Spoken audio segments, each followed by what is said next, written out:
Hei, hei, tere tulemast kohvipausile.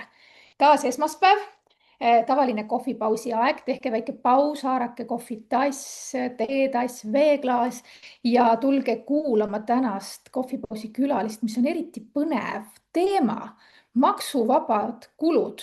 Minu meelest see on valdkond, millest ükskõik kui palju sa räägid, siis ikka on keegi, kes mitte midagi ei tea ja, või siis ei oskagi seda kõike korralikult ära teha ja kasutada, ei märka neid asju. Triin, mul on väga hea meel, et sa oled meil külas nendest lähemalt rääkima. Aitäh, Õnnele, nii tore on siin olla, sellepärast et mina olen see püsikuulaja igal esmaspäeval ja kui ei ole võimalust, siis alati kuulan järgi, jätan mõne kommentaari ka, et see on nii äge, et sa oled nii järjepidev, Õnnela, igal nädalal olla laivis. Et vau.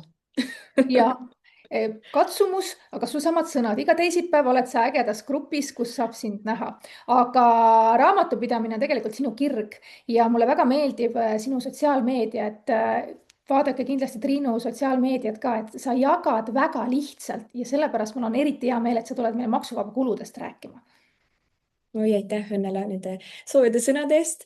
ta on nii tore kuulda, sest alguses, kui sul võib-olla ei ole nii palju jälgijaid, siis mõtled, et kellele ma seda sisu teen tegelikult.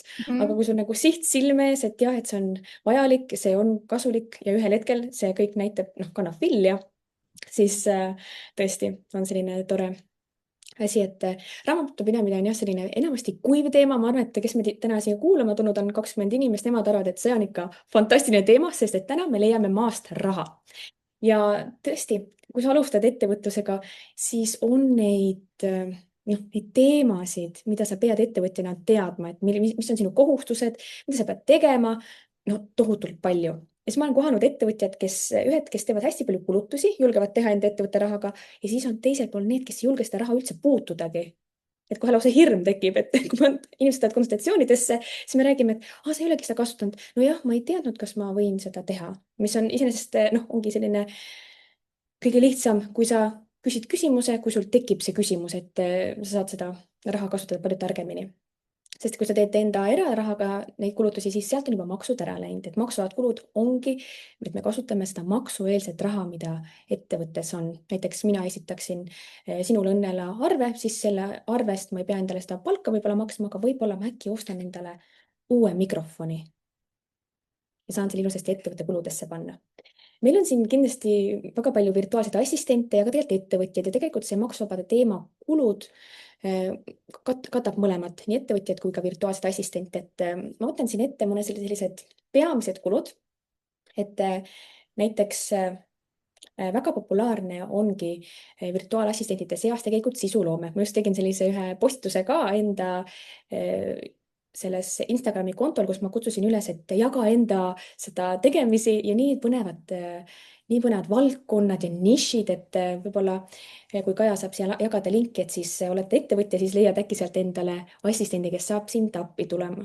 Sellepärast, et assistendi teenus on täiesti maksuvaba. Ehk siis, kui sulle esitatakse arve, sa tasud selle ära, siis mingeid muid makse sellele ei lisandu. Ja see on hästi hea, sest et tihtipeale me ettevõtjana teeme ju kõiki asju ikka veel ise. Mhm. Et aga kui sa tahad seda aega, siis sa pead seda lihtsalt vabastama. Muud moodi seda ei tule ja kindlasti Õnnele on väga palju rääkinud ka nendest SOP-dest ehk siis juhenditest, et näiteks ettevõtja, nagu sa teed midagi, pane lihtsalt endal see näiteks Zoom käima ja jaga ekraani ja räägi peale ja saad juba ühe juhendi, mille saad ära delegeerida. Et selline välisabi, et see on täiesti maksuvaba kulu. Ja kui ongi näiteks assistendid siin, kes tegelevad ka sisuloomega, siis just täpselt ongi ju vaja täpselt neid samu mikrofone, mille saad osta ettevõtte kuludesse. Siis sul läheb kindlasti vaja statiivi, ringvalgustust, mis hetkel mul ka töötab. Sul võib-olla läheb vaja akupanka, võib-olla on sul vaja kõrvaklappe, et need kõik on tegelikult sinu töövahendid. Ja muidugi siin, kui sisuloomest juba räägime, et siis erinevad programmid ka, et mida sa kasutad, näiteks ma tean, et Kaja kasutab Veed, IO-d ja kus ma seda tean, sellepärast, et ta tegi ise suu lahti ja jagas minu postituse all. Ja Kaja tegeleb veel ka metareklaamidega ja jällegi, kui ta poleks seda jaganud, poleks mina temalt seda teenust ostnud. Ja samamoodi nagu Mhm. Grete Kanemägi, kes on virtuaalne assistent, tema tegeleb kujundustega ja mul oli just vaja paar päeva tagasi siin kujundust. Et kui sa otsid endale kliente ka, siis on hästi hea, kui sa jagad seda hästi aktiivselt, seda sisu, mida sa saad inimesele pakkuda.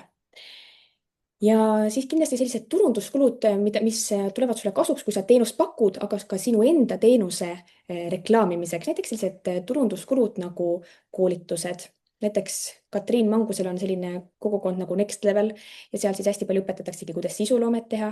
Täpselt samamoodi, kui keegi tunneb huvi, et tahaks saada virtuaalseks assistendiks, siis saab võtta assistendi koolilt koolituse ja panna selle enda ettevõtte kuludesse. Et kõik asjad, mis aitavad sul teenida tulu, siis need saab panna kuludesse. Ja kui mõni koolitus või mingi asi on selline, kui sa ei ole kindel, siis ma soovitan kindlasti küsida raamatupidajalt, sest et kui sa ostad mingeid koolitusi, teenuseid, mis võib-olla ei ole nii sinu ettevõtlusega seotud, siis sinna võivad tulla erisoodustusmaksud. Aga kui iseenesest see kulu aitab tuua sulle tulu, siis selle saab panna ilusasti kuludesse. Ja kindlasti näiteks selline asi saab ka panna ettevõtte kuludesse nagu esinemistreening. Ütleme ausalt, mul on hästi lihtne lihtsalt tuua enda baasilt neid asju, mida mina olen kasutanud, mis on minu teenust tõstnud, mind toonud näiteks nähtavale. Ja mina käisin 9 kuud Anu Tähemaa kõnejämmis, mis oli, no kogu aeg viskas meid vette, et see esinemine on tavaliselt see kõige sellisem õudsam asi, mis ettevõtjal on, et sa pead tulema nähtavale nii ettevõtjal kui ka virtuaalsel assistendil. Kindlasti lähevad kuludesse erinevad erialased raamatud, kirjandus, näiteks tellid Äripäeva endale koju või netitellimuse, et siis selle saad panna ettevõtte kuludesse või tellid endale raamatu, näiteks Ketlin Kasaki raamat Müügimasin süsteem erakordse kasvuni. Sobib ka siis, kui sa oled alles alustav ettevõtja ja teed kõike ainult üksi, et see räägib ka hästi palju süsteemide loomisest, et täpselt samamoodi kõik selline erialased asjad saad panna ka podcastid, kui ostad näiteks mingi ligipääsu mingile äripodcastile, täpselt samamoodi tegelikult on see sinu ettevõtlusega seotud kulu. See aitab sul paremaks saada. Siis töövahendid kindlasti, arvuti, telefon. Siis, kui sa töötad kas siis kontoris või enda kodukontoris, siis kindlasti tool, laud, et sul on vaja kuskil just seda tööd teha ja võib-olla sa pead ka printima midagi, nii et ka printer sobib imehästi siia kuludesse. Ja võib-olla sa isegi sisustad natukene enda seda kodukontori osa või kontori osa ja paned jala alla mõnusa vaiba, et oleks hea soo alla. Et selliseid sisustuskulutusi sobib ka teha. Ja oletame, et sinu kliendil tuleb sünnipäev või tähistab näiteks ettevõtte sünnipäeva, siis lõikelilled lähevad ka kuludesse. Et võtad selle tšeki ja ükskõik, mis kuludest ma siin täna räägin, alati peab sul olema seal peal kirjutatud, et kellele see on tehtud, seal peab olema kuupäev, millal see on ostetud, mis on selle arve sisu ja kui palju on see maksumus. Et iga dokument peab olema korrektne. Ja siis saab ilusasti kuludesse panna, et kuskil deklareerima, maksustama ei pea. Et see on selline tore viis kedagi silmas pidada, meeles hoida. Siis vaatame, ma tegin endale väiksed märkmed, mida Anu õpetas ka, et alati kui lähed rääkima, siis sul on väiksed märkmed ees, et midagi ära olulist ei Ma unusta. küsin vahepeal, sa rääkisid nendest keskkondade kasutusest. Et Jah, siin on, mina olen kuulnud, eks ole, on see piiratud käibemaksukohuslase teema, et kuidas nendega on? see on nii hea, et sa selle välja tood, Õnnele, sest seda teatakse väga vähe ja tavaliselt, kui ettevõtja üksi teeb neid asju, ei ole veel pöördunud raamatupidaja poole, siis see on tulnud üllatusena. Tõepoolest, kui sa näiteks ostad siin nüüd kas siis Zoomi, metareklaame, Canva väga populaarne, Slack, suhtluskeskkond, kõik need programmid, siis tekib jah, piiratud käibemaksukohustus, kui sa oled mitte käibemaksukohustuslane. Ja selle jaoks siis tuleb täita EMTA lehel selline avaldus ja siis sa saad, see läheb hästi kiiresti, samal päeval saad juba endale piiratud käibemaksukohustuslase koodi ja edaspidi kirjutad selle koodi sinna keskkonda ja sinule tehakse 0%-ga arve. Ja siis oletame, et sa oled teinud siin jaanuarikuus neid kulutusi, siis need kulutused tuleb ära deklareerida 20. kuupäevaks, järgmiseks kuuks. Ehk siis käibedeklaratsiooni. Ja kui sa teed neid ainult ühes kuus ja nende deklareerimine sõltub sellest, kas sa oled neid kulutusi teinud, et kui sa teed ühes kuus teed ja teises kuus ei ole, siis sul ei ole ka midagi deklareerida. Ainult neid kuid deklareerid, kus on see väljamakse toimunud mingile programmile. Et iseenesest see on päris lihtne, et alguses võib-olla tundub, et mis see veel on, aga on natuke ennast kurssi viia, et nii tore, et sa seda küsisid täna Õnnele. Seda osa ilmselt kardetakse, et pigem on lihtsam võib-olla see, et teha kuluaruandena. jah, aga ma tegelikult küsisin ka sellelt olen küsinud maksuspetsialistidelt, et kui ikkagi sa kasutad enda äri jaoks välismaiseid teenuseid, siis on korrektne viis ennast teha Mhm. piiratud käibemaksukohustuslaseks. Ehk nagu sinu jutu järgi, et see ei olnud väga keeruline, et see on üsna lihtne protseduur. jah, Kaja võib öelda, Kaja tegi selle kõik läbi Kaja on mu klient, siis ma tean öelda Nii, kus veel saab kasutada maksuvaba kulusid? nii, räägime sellest ka, et sa saad teha tervisekulutusi ja tegelikult, miks ma täna siia tulin, oli sellepärast, et sina käisid mul eelmine nädal või paar nädalat tagasi jah, veebikooli ettevõtjatele grupis, kus ma siis kohtun ägedate ettevõtjatega, kes teevad lahedaid asju ja selleks oli Õnnela, kes vibe-koodis endale VA andmebaasi, et kui sa otsid endale näiteks virtuaalset assistenti, siis sealt on mugav leida. Ja ja siis ta ütles mulle ka kõnes, et mis sa passid põhimõtteliselt on ju, hakka tegutsema, et tee enda sellest e-raamatust, et kaua sa ikka loed seda e-raamatut, et tee mingi interaktiivsem asi. no ega ma siis kaua ei saanudki oodata, kui Õnnela juba ütleb, on ju. ja siis mul oligi nädalavahetus oli sisustatud, tegin ja siis näitasin mehele, mees esimese laitis maha. Ütles, et noh, tema kui ettevõtjana, sest mina olen ju raamatupidaja nii seal sees, et mina saan ühest küsimusest aru ühtemoodi, tema ju teistmoodi. Ja siis ma tegin täiesti uuesti selle, ta tuli mulle appi ja tema kasutas sellist tasuta tööriista nagu Google Anti-Gravity ja sellega on see minu maksuvabade kulude radar tehtud. et ma tänan kõiki asju, mis seal radaril on, ma siin isegi lihtsalt nimetan neid, aga et kui sa käid läbi, siis sa saad rohkem infot, sest meil on täna natukene aeg piiratud. aga et sa saad teha tervisekulutusi igal aastal 400 euro eest. see on siis koos käibemaksuga, see on terve aasta peale ja puudub see kvartaalne piirang, mis siin paar aastat tagasi oli, et sa võid selle kõik siin jaanuaris ka juba ära kulutada, et võtta endale aastase trennipaketi, minna massaaži ja üks hästi tore asi, mis läheb ka sinna alla, on näiteks kutsetunnistusega toitumisnõustaja teenused, näiteks Lii Juhe, kes teeb siis neid kaalulangetusprogramme, et sa saad selle programmi osta ja panna kuludesse.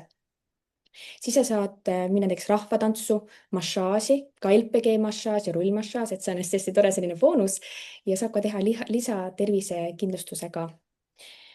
et nendest lähemalt saad selles tööriistaga tutvuda, mis ma tegin, kalkulaatori, millega siin juba jagati ka, aitäh, Kaja.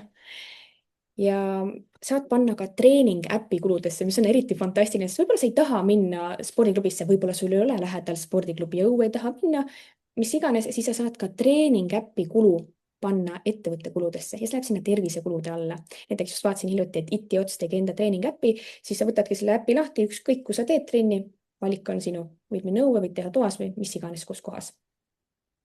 Need on toredad asjad, mida saab panna ja kindlasti läheb igal assistendil ja igal ettevõtjal vaja ju professionaalseid pilte sotsiaalmeediasse, kodulehele, uudiskirja või lähed kuskile, annad enda artikli või tehakse sinuga intervjuu, et on vaja ju pilti sinna juurde. et sina ju käisid ka hiljuti Õnnele tegemas, no nii super ilusad pildid olid.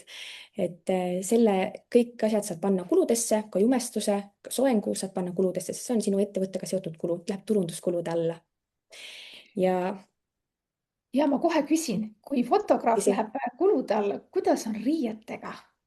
no riietega, no pigem tead, ma saadan sulle siia, panen siia alla ühe lingi ka, mis Maksuamet sellest arvab, et tegelikult riideid, no näiteks, et kui mina siin esinen, siis mina panen selle kleidi näiteks kuludesse, siis tegelikult otseselt nii ei saa panna, sest et ma seda kannan ka muul ajal. et kui sul on tõesti selline mingi väga suur selline esinduslik firma riietus, kus on peal ka logo, et siis saab panna küll kuludesse, aga selliseid nagu igapäevariideid pigem ei saa panna. et sellega on Maksuamet omal arvamusel, et ma saan jagada siia linki ka. see on ka üks Väga populaarne armas. küsimus, mida alati küsitakse meil on siin küsimus tulnud, et kas maksuvabasid kulusid saab kasutada ka siis, kui palka ei maksa endale? jah, ka juhatuse liige saab teha neid kulutusi, et kui ei ole palka välja makstud endale. et see kehtib ka juhatuse liikmetele. ja tasub kindlasti kasutada need tervisekulutused ära ja kui sa teed näiteks sõite, tööga seotud sõite, näiteks oletame, sa sõidadki enda kodust fotograafi juurde, sa lähed tegema ettevõtte pilte, siis sa saad sõidupäeviku alusel endale hüvitada 50 eurosenti kilomeetri kohta ja maksimaalselt ühes kuus siis 550 eurot. ja see auto ei tohi kuuluda ettevõttele. ja seal on sellised protseduurid seal maksuvaba kulude radaril ka, näitan, kuidas midagi teha, et see oleks korrektne. et seda võiks kasutada, kui sa sõidad näiteks kliendi juurde ka, lähed sisu filmima, miks sa peaksid oma taskust maksma? tegelikult ei pea ju. ja see äpi asi oli ikka täiesti üllatus, sihukese asja peale isegi ei tule, et seda saaks panna ka kuludesse. aga riiete koha pealt, okei, ma saan aru, et kõik ei saa panna, aga kui ma olengi treener, siis ma ju trenniriided võin panna, need on mu ikkagi tööriided ju. jah, praegu ma rohkem räägin sellisest esindusriietest, mina jah, mõtlesin, vaata kui huvitav, nii hea, et sa jah, täpsustad, sest mina ei ole raamatupidajana, mõtlen ühte jah. Ja siis aga küsimus tegelikult oli chatis praegu siin kommentaariumis ja siis ma kohe mõtlesin selle peale küsida ära. jah, kui sa treenerina töötad, siis absoluutselt sul on vaja trenniriideid. Näiteks mina olin zumba instruktor aastaid tagasi, siis see oli minu ettevõtlusega seotud kulu, et ma ei saa tavalise pluusiga minna välja trenni andma. Näiteks samamoodi hambaarstid, arstid, neil on vaja ju neid enda kitleid, Mhm, et need on jah, sellised ja metsamehed, neil on vaja ju mingeid tööriideid, nad ei saa minna niisama. Et see on väga hea täpsustus. mhm, Aitäh, Viigi, selle küsimuse eest. mhm. Nii, kas sul on veel jagada? Ja näiteks, kui meie lähme sinuga õnnele välja kohvikusse, näiteks arutame, mis me teeme siin selle õppijampsuga, et millele peale me võiksime panna enda fookuse, siis samamoodi selle kohviku arve saab panna ettevõtte kuludesse. Et igas kuus, kui sa endale näiteks palka ei ole välja maksnud, siis piirmäär ühe kuu kohta on 50 eurot ja see on kumuleeruv, mis tähendab, et see kasvab. See tähendab seda, et kui sa jaanuaris ei teinud neid kulutusi, siis sa veebruaris saad teha 100 euro eest. Ja päris palju selliseid väikeettevõtjaid on teinud niimoodi, et siin aasta läbi ei ole kasutanud, aga nad teevad detsembris jõuluistumise enda koostööpartneritele, enda potentsiaalsetele klientidele. Et enda osa ja enda töötajate osa ei saa küll kuludesse panna, on erisoodustus, aga siiski see on päris suur asi, et sa saad viia välja enda koostööpartnerid ja neid meeles hoida sellise mõnusa õhtusöögiga. Et seda ma Mhm, soovitan ka. Ja kui sa maksad palka ka, siis 2% sellest deklareeritud brutopalgast see piirmäär siis läheb suuremaks, et 50 pluss siis 2%.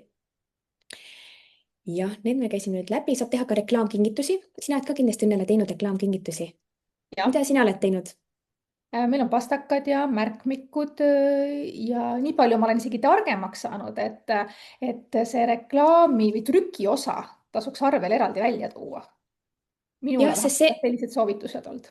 jah, sest see trükikulu ja see ei lähe sinna piirmäära sisse, et jah, kui on kuskil eraldi, saab selle välja tuua, siis pigem tuua välja jah, sest see ei lähe sinna kuludesse, sest et 21 eurot jah, käibemaksuta ja see kehtib siis mõlemale, nii mitte käibemaksukohustuslasele kui ka käibemaksukohustuslasele.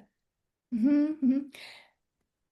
Ja Ma kui sa näiteks, kui sul on näiteks ka kontor või siis ka kodukontor, siis tegelikult sa saad võtta ka koristaja. Näiteks Tartus ja Tartu ümbruses tegutseb selline armas naisterahvas nagu Kristi Tragel ja tema siis korraster ettevõte ja siis tulevadki sulle koju, teevad sul kodu korda, võtad siis eraisikule nimele või siis kui sul on täitsa päris kontor olemas, siis saad võtta kohe ettevõtte nimele ja siis saad panna proportsionaalselt kuludesse, kui on näiteks kodukontori koristamine. Et see tuleb seal leida. Nüüd räägime kodukontoritest kuludest ka korra natukene kiiresti. Mhm, Et kui sa töötad kodukontoris, siis saad proportsiooni alusel hüvitada kommunaale. Ehk siis näiteks kõige lihtsam näide, mida ma armastan alati tuua, on see, et kui sul on ühetoaline korter, siis 50% kommunaalidest saad kohe panna kuludesse. Ma olen teinud pikema sellise koolituse, lühikoolituse veebikool ettevõtjatele grupis, mis on ka Youtube'ist leitav, et kuidas siis täpselt minna ja mis kulusid saab panna, näiteks remonti ja intressi ei saa panna sealt kommunaalarvelt ettevõtte kuludesse, aga et siis saab vaadata sealt seda järele, et kui sa soovid just hüvitada kodukontori kulusid. mhm. Ja telefon. Telefoni kohta tegelikult küsitakse ilmselt päris palju, et kas ma võin panna terve telefoniarve sinna kuludesse või ainult mingi osa, sest noh, sõltub sellest ikkagi, mis valdkonnas sa tegutsed, võib-olla mul see telefon ongi ikkagi 99% tööasjade ajamiseks, piltide, videote tegemiseks, klientidega suhtluseks, siis see muu asi jääbki väiksemaks, et kuidas sul kogemus on? Nii hea, et sa Õnnele selle küsimuse tegelikult ka ise ära vastasid juba Ah, okei. et sa, et alati, kui sa teed mingeid kulu, siis mõtle, kui palju on siin seotud sinu ettevõtlusega, et sa nii ilusasti vastasidki ära, et mul ongi ju 90%, ma ju teengi, onju. Et siis saab jah, proportsiooni alusel saab panna kuludesse okei. selle ilusasti ära. nii vahva, sa oled nii asjatundja juba meil siin. küsin ise vastu. jah. nii. Et need on sellised peamised kulud, mida saab teha ja nii armas, et Kaja juba jagas ka siia seda maksuvabade kulude radarit. Et kindlasti tasub vaadata sinna ja teha see läbi, et kui palju sul erinevaid neid kulutusi, mida sa teed ja mida võib-olla sa ei teadnudki, et saab teha. Ja siis seal arvutab välja ja kuidas on siis see korrektne viis neid hüvitada. Ja hästi-hästi kihvt asi on see ka, et kui sa teed tervisekulutusi, näiteks lähed hambaarstile, siis sa saad kohe selle arve tasuda ettevõtte vahendite eest ära. Aga ükskõik, mis ma alati räägin raamatupidamises, siis on hästi-hästi oluline, et sul oleks alles see arve, et kes Mhm. sai mis teenuse eest, sest et ettevõtjana sa pead hoidma dokumente alles, säilitama neid 7 aastat taasesitatavas vormis. Et kui näiteks tuleb maksukontroll ja tahab näiteks, oletame, 3 aasta taguseid dokumente, siis nad näevad kohe ära, et mis sa siis ostsid, et muidu saab ju poest osta igast asju, kas ostsid kirjatarbed või sa ostsid endale koju näiteks süüa. Et nüüd ma tõingi välja ka, et kirjatarbeid saab ka endale osta koju, et või siis töö juurde, oleneb, kas siis töötad kodukontoris või kontoris, et pastakaid alati läheb, märkmepaberit läheb ka alati vaja. Need on ka täiesti sellised tavalised ohutud kulud. väga äge, mina olen seda radarit kasutanud, see oli väga äge radar, see oli ikka väga-väga informatiivne, et see ei olnud lihtsalt niimoodi, et loetletakse üles, mis asjad on, vaid sealt päriselt hästi lahti kirjutatud. ma mõtlen praegu, kas seal oli selle koha pealt ka midagi kirjas, et kuidas neid deklareerides, millised vormid olid või mul lihtsalt praegu jälle tuli niisugune mõte, et see võiks olla seal. Kusjuures see on mul välja toodud tõesti, et ma arvan, et sa oli lugesid ja jah? sul jäi see meelde, et näiteks tervisekulutusi, sõidukompensatsiooni ja koolituskulusid, neid tuleb deklareerida Inf14, mis on siis juba 1. veebruaril ja alati, kui tähtajad langevad nädalavahetusele või riigipühale, siis see tähtaeg nihkub edasi 1. tööpäevale. Aga siin kindlasti tähelepanu sellele, et kui näiteks töötaja palk makstakse välja igal 10. kuupäeval ja kui see langeb nädalavahetusele, siis ei ole, et järgmine tööpäev, aga eelnev tööpäev. Et seda on küsitud, et kas siis see läheb ka edasi, aga see ei lähe. ja just sellepärast ongi see radar nagu nii hea vahend, et sa toodki välja seal, et noh, okei, Inf14, mis iganes 12, 11, mis need seal kõik on, et siis ma lähen juba edasi otsima. aga mul tekkis kohe juba mõte, et äkki saaks lingi ka sinna juba panna.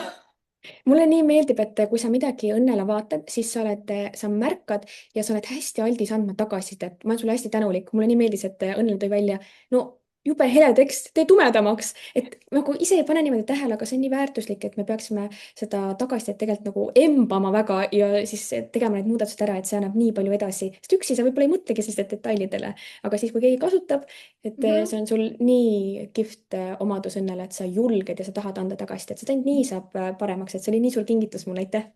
ja palun, nii et kui te kõik kasutate, siis andke julgelt tagasisidet, nii nagu Triin ütlebki, et me oleme nagu nii oma asja sees ja me vaatame nagu enda mätta otsast ja siis me ei oska võib-olla sealt teise kasutaja mätta otsast üldse vaadata ja siis saab palju lihtsamaks seda asja teha. Jaa, hea Triin, absoluutselt. et sa tulid rääkima. Aitäh, Õnnele, sinuga on alati nii lõbus. Ma mäletan, kui me tegime seda eelmine kord veebikooli ettevõtjatel laivi ka, juba läks laiv jälle, mul juba oli nägu oli naeru, sest sinuga on nii lõbus ja sa tuled meile ka varsti uuesti veebikooli ettevõtjatele gruppi ühte jälle ja, põnevat asja näitama. ja jälle white code imisest. kuulge, väga ägedad, nii et kasutage seda radarit, kasutage maksuvaba kulusid ja kui midagi on, siis Triin Pärna andmed me lisasime siia chati ka, nii et võtke temaga ühendust, vast äkki on tal ruumi veel aidata teid. Ma soovitan jah, olla selles suhtes kiire, et nüüd on juba majandusaasta aruande koostamised, et kes ees, see mees. Ja kindlasti kutsun jälgima enda Facebooki lehte ja ka Instagrami lehte, kus mul on tegelikult väga-väga palju on seda tasuta infot olemas just selles inimkeeles, sest et tõlgendamine on üks, noh, päris keeruline, kui sa ei ole selles juba sees nendes maksudes ja asjades, et ja, siis on palju lihtsam, kui keegi ütleb sulle nagu inimkeeles, et mida see asi tähendab. ja oot, paningi ühe küsimuse, vaata kui hea, et sa rääkisid veel, mul oleks meelest läinud. kas sina, kui märkad, et kliendil või kuidas see käib, et kas sa raamatupidajana ütled kliendile, kuule, et me saame selle panna maksuvaba kulude alla või ütled ikka jah?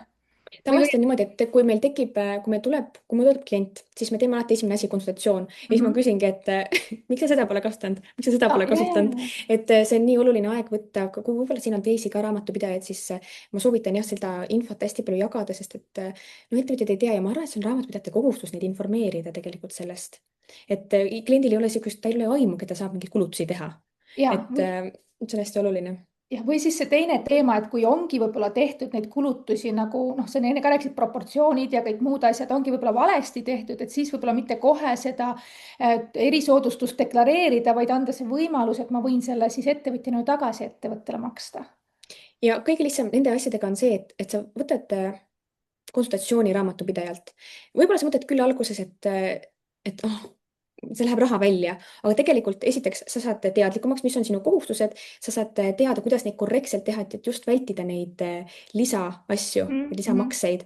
Ja võib-olla sul piisabki ühest konsultatsioonist raamatupidajaga ja sa saad ülejäänud aasta, kui sa ei maksa endale palka veel, et sa alles alustasid ettevõtlusega, sa ei ole käibemaksukohustuslane ega ka piiratud käibemaksukohustuslane, siis sa saad tegelikult selle raamatupidamisega alguses ise hakkama. aga Mhm. oluline just see alguse samm, et võtan, et ma olen praegu uus siin ja ma viin ennast asjadega kurssi. Ja tihtipeale on raamatupidajatel ka nii, et sa saad nende poole pöörduda ka muul ajal, kui ei ole ainult käib nende majandusaasta aruannete koostamine. Näiteks mul on ka osad kliendid, kes teevad ainult üks kord aastas, aga nad saavad alati küsida küsimusi, sest kui nad ei küsi, siis hiljem me peame hakkama neid asju nagu klattima ja parandama. Mhm. Et nii on palju-palju mugav. Kertu Ja. ütleb, et brigadier Triin. ja ma just nägin sedasama. kuulge, nii äge, pool tundi läks nii kiiresti ja no ma ütlen, raamatupidamine on selline teema, et ma kujutan ette, see läks terve päeva ja ikka oleks neid küsimusi ja mõtteid, mida jagada. aga selleks võtkegi Triinuga ühendust, kui teil on, et teeme kohe alguses kõik asjad korralikult ära ja siis ei ole vaja klattida tagantjärgi. aitäh, Triin, Täpselt. tulid ja nii aitäh, et te kaasa elasite ja Triin läheb vaatab äkki mõni kommentaar jäi märkamata ja vastamata, et siis saab vastata. Joo, aitäh, et tulite kuulama, nii tõesti kommentaarium nii hea, ma olen ise harjunud ka, kuna laivi viin välja läbi, siis ma näen ise ka kommentaare ja nii palju kuulajaid, 25 kuulajat, aitäh, et sa võtsid aja täna esmaspäevasest lõunast ja tulid, tegid meiega virtuaalse kohvipausi. aitäh, ja aitäh teile, tšau. tšau.